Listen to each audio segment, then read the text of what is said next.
अच्छा, सबसे पहले मैं आपको बताऊँ कि हमारे साथ जो है वो बीआरपी में थोड़ा-सा मसला हो गया था। मैं आपको ये शेयर इसलिए करना चाहती हूँ ताकि आप लोग भी इस परेशानी से बचें और आप ऐसी मिस्टेक मत करें। अस्सलाम वालेकुम, उम्मीद करती हूँ आप लोग बिल्कुल ठीक-ठाक होंगे, मैं भी बिल्कुल ठीक-ठाक हूँ अल्हम्दुलिल्लाह। आज मैं आपसे बहुत इम्पोर्टेंट पॉइंट्स डिस्कस करना चाहती हूँ कि आप जब यूके आएँ तो आपको सबसे पहले जो इम्पोर्टेंट काम है वो क्या करने चाहिए और आप जो है वो क्योंकि मेरा अपना पर्सनल एक्सपीरियंस भी है, मैं भी अभी थोड़ा टाइम पहले ही आई हूँ यूके में और क्या-क्या इम्पोर्टेंट काम हैं जो मैंने किए हैं और मैं तो एज़ अ डिपेंडेंट आई हूँ, मेरे हस्बैंड एज़ अ स्टूडेंट आए हैं यहाँ पे और बहुत सारे और भी स्टूडेंट्स जो यहाँ पे आए हैं या आने वाले हैं उनको कौन-कौन से स्टेप्स जो है वो आते साथ ही करने चाहिए ताकि जो है वो आपके आगे कामों में आसानी हो जाए। जब यूके आते हैं सबसे पहले ऑफ कोर्स आपके पास यूके का वीज़ा होना चाहिए। आप जब यूके पहुँचते हैं तो यूके पहुँचने के बाद सबसे पहले आपको बीआरपी कलेक्ट करना होता है। बीआरपी जो है वो है बायोमेट्रिक रेज़िडेंट परमिट।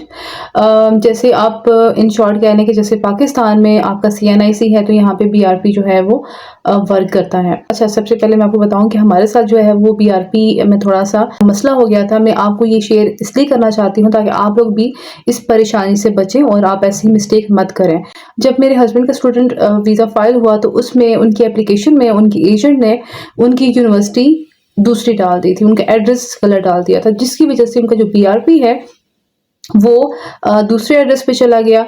अब जब ये दूसरी यूनिवर्सिटी में बीआरपी गया कलेक्शन के लिए तो वहाँ फोर्स एड्रेस डिफरेंट था। इनका जो बीआरपी है वो होम ऑफिस को वापस भेज दिया। ये उस यूनिवर्सिटी में गए बीआरपी कलेक्ट करने के लिए जो मिस्टेकनली दूसरा एड्रेस डल गया था, वहाँ पे गए वो 3 आवर्स की ड्राइव थी इनके करंट एड्रेस से। जब वहाँ पे गए तो उस यूनिवर्सिटी से पता चला कि जो इनका बीआरपी है वो होम ऑफिस में वापस चला गया है, वापस भेज दिया गया है। तो फिर इनको जो है वो दोबारा फिर ईमेल करके और इसमें काफ़ी टाइम लग गया। फिर यहाँ पे फिर उसके बाद जॉब हंटिंग और बाकी जो प्रोसीजर्स हैं जो है उसमें फिर फर्दर आगे डिले आता गया। स्टूडेंट वहाँ पहुँचता है तो स्टूडेंट को विद इन अ वीक और 10 डेज़ जो है वो बीआरपी कलेक्ट करना होता है। अगर आप नहीं कलेक्ट करते तो आपके लिए बहुत सारे मसले बन जाते हैं यहाँ पे। तो आप लोग जो है प्लीज़ जब ये अपना वीज़ा एप्लीकेशन फ़ाइल करें तो ये चीज़ें और इन मिस्टेक से ज़रूर बचें। ये मिस्टेक्स जो है वो छोटी नहीं, जब इस तरह का ब्लंडर हो जाए तो फिर जो है ना वो आपके लिए आगे बहुत ज़्यादा प्रॉब्लम्स हो जाती हैं। तो सबसे पहले आपको जो है अपना बीआरपी कलेक्ट करना होता है। बीआरपी कलेक्ट करने के बाद आपको जो है वो अपना यूनिवर्सिटी में फ़ेस टू फ़ेस एनरोलमेंट करवानी होती है, ठीक है? अगर तो आपने फ़ीस सबमिट करवा दी है, ठीक है? तो फिर तो ठीक है। लेकिन अगर आपकी फ़ीस रिमेनिंग है तो आपको वहाँ पे फ़ीस भी पे करनी होती है और वहाँ पे आप फ़ेस टू फ़ेस जाके एनरोलमेंट करवाते हैं अपनी क्लासेस के लिए। और आपको जो आपका टाइम टेबल है, जो शेड्यूल वगैरह है वो वहाँ से ही आपको मिलता है, यूनिवर्सिटी में एनरोलमेंट के बाद ही मिलता है, ठीक है? इसके बाद आपको अपने बैंक अकाउंट के लिए अप्लाई करना होता है और जो है वो आप अपना बैंक अकाउंट ओपन करवाते हैं।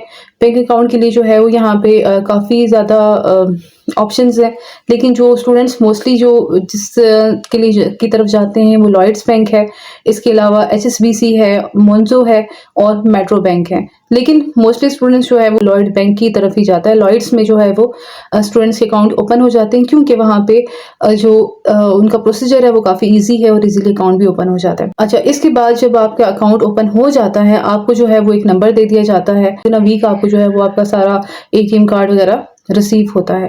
तो जब आप अपना अकाउंट ओपन कर लेते हैं, आपको जब वो नंबर उसी टाइम दे देते हैं तो आप जो है वो उसके बाद आप एनआई के लिए अप्लाई करते हैं। एनआई जो है वो बहुत इंपॉर्टेंट होता है, बहुत इंपॉर्टेंट रोल प्ले करता है यहाँ पे आपकी हर चीज़ के लिए। मीन्स कि आप जब यहाँ पे जॉब के लिए अप्लाई करते हैं तो आपका एनआई ही आपसे मांगा जाता है। एनआई के लिए जब आप अप्लाई करते हैं आपको कोड एक दिया जाता है, रेफरेंस कोड इसे कहते हैं, और उस कोड के को जब आपका एनआई आने में 4 वीक्स लगते हैं और उस 4 वीक्स के दौरान वैसे तो एनआई आपका आ जाता है 10 से 12 वर्किंग डेज में आपका एनआई आपको मिल जाता है। नॉर्मली इतना ही टाइम लगता है, लेकिन जो एक गिवन प्रोसीजर है वो 4 वीक्स का ही बताते हैं।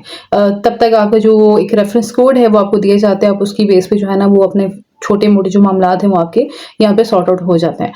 अच्छा, इसके अलावा जो है वो आपको एक स्टेप और करना होता है, वो ये है कि आपको होम ऑफिस की वेबसाइट पे जाके वहाँ पे आपको शेयर कोड निकालना पड़ता है। शेयर कोड पे की बेस पे आप किसी भी अगर कंपनी में अपनी जॉब को अप्लाई करते हैं या किसी भी एजेंसी के साथ आप जो है वो जॉब के लिए अप्लाई करते हैं तो वो आपसे शेयर कोड मांगते हैं। शेयर कोड से वो आपका वीज़ा स्टेटस या आपकी एलिजिबिलिटी चेक करते हैं कि आप यहाँ पे काम कर सकते हैं यूके में या नहीं। आपका सारा स्टेटस जो है वो वहाँ से शेयर कोड के ज़रिए जरिए उनके पास सारी इन्फॉर्मेशन आ जाती है। ये भी एक इम्पॉर्टेंट स्टेप होता है।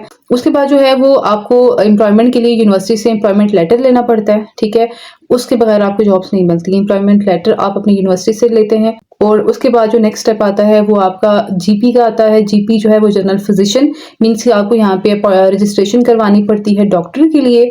ये भी एक बहुत इंपॉर्टेंट जो है वो स्टेप है। आप जब तक अपनी रजिस्ट्रेशन नहीं करवाएंगे, आपको कोई खुदा ना खास्ता अगर कोई इमरजेंसी हो जाती है तो आपको जो है ना कोई भी डॉक्टर या कोई भी यहाँ पे हॉस्पिटल जो है ना वो यहाँ पे अर्जेंट या इमरजेंसी बेसिस पे नहीं लेता जब तक आपकी रजिस्ट्रेशन नहीं हो जाती। रजिस्ट्रेशन के बाद आपको जो है ना वहाँ पे एक अपॉइंटमेंट मस्ट लेनी पड़ती है, ठीक है। जब आप अपॉइंटमेंट ले लेते हैं, आप एक दफ़ा जो है वहाँ पे एक दफ़ा विजिट कर लेते हैं, उसके बाद जो है फिर आपका जो भी प्रॉब्लम्स है वो स्मूथली आप भी किसी भी टाइम सर्जरी में आप जा सकते हैं। कोई अगर खुदा न से बीमार हो जाते हैं तो आप वो डील कर लेते हैं इजीली। और ये सारी जितने भी डॉक्यूमेंट्स हैं, जितनी भी चीज़ें हैं, ये आपने यूके में बहुत संभाल के रखनी होती हैं, बहुत केयरफुली इनको यूज़ करना होता है। आपके जितने भी डॉक्यूमेंट्स हैं, जो एनआई है आपका या बीआरपी जो है, आप कभी भी अपने साथ कैरी मत करें। जब आपको एक दफ़ा ये डॉक्यूमेंट्स इशू हो जाएँ तो आप कोशिश ये करें कि आप अपने फ़ोन में इनकी पिक्चर बना के रख लें, इनकी सॉफ्ट कॉपी अपने पास रख लें, लेकिन कभी भी आप इन चीज़ों को अपने साथ ट्रैवल ना करें। और अपने साथ ये चीज़ें जितनी भी आपकी हैं, ये किसी ऐसी सेफ जगह पे रखेंगे। खुदा ना खास्ता कोई अगर कोई मिसहैप हो भी जाए तो वो चीज़ें आपको पता हो कि कहाँ पे रखी हुई हैं। आपकी ये चीज़ें एक दफ़ा मिसप्लेस हो जाएँ तो इनको री इश्यू करवाने में बहुत मसला होता है, तो प्लीज़ इन चीज़ों को बहुत एहतियात से रखें। इसके अलावा जो है वो आपको यहाँ पे आने से पहले आप कोशिश करें कि आप अपनी बहुत अच्छी सीवी अपनी रिज्यूमे बना लें। और जो जॉब पोर्टल्स हैं लाइक इंडीड हो गया और इसके अलावा टोटल जॉब और बहुत सारी वेबसाइट्स हैं, आप यूट्यूब से देख सकते हैं इनकी कौन कौन सी वेबसाइट्स हैं जो जॉब जहाँ से आप ले सकते हैं। वो चीज़ एप्लीकेशंस आप अपने फ़ोन में डाउनलोड कर लें और वहाँ पे आप अपनी जॉब्स अप्लाई करना शुरू कर दें। क्योंकि जब आप यहाँ पहुँचते हैं, जब आप यहाँ पे अपनी स्टडी वगैरह स्टार्ट करते हैं तो आपको जॉब की बहुत ज़रूरत होती है। यहाँ पे जो ऑफ कोर्स आप बैक होम से तो आप पैसे मंगवाने से रहे, ठीक है। कोशिश ये करें कि आप पीछे किसी पे बर्डन मत डालें, आप जो है वो अपना ये काम सारे खुद करें और अपनी जॉब जो है वो सिक्योर कर लें। क्योंकि जब आप एक दफ़ा यहाँ पे कोई जॉब सिक्योर कर लेते हैं तो आप जो है वो बहुत ईजीली और बहुत स्मूथ तरीके से जो है वो हम यहाँ पे अपना निज़ाम चला लेते हैं। तो ये थी मेरी आज की वीडियो। उम्मीद करती हूँ कि आपको मेरी वीडियो अच्छी लगेगी। मेरे चैनल को लाइक, सब्सक्राइब और शेयर करना मत भूलिएगा और इस वीडियो पे कमेंट भी ज़रूर कीजिएगा। अगर आप कोई स्पेसिफिक वीडियो या आपकी कोई इन्फॉर्मेशन चाहिए तो आप जो है वो मुझे इंस्टा पे मैसेज कर सकते हैं, कमेंट छोड़ दें तो मैं आपको रिस्पॉन्स करने की कोशिश करूँगी। मिलते हैं नेक्स्ट व्लॉग में। Till then take care. अल्लाह हाफ़िज़।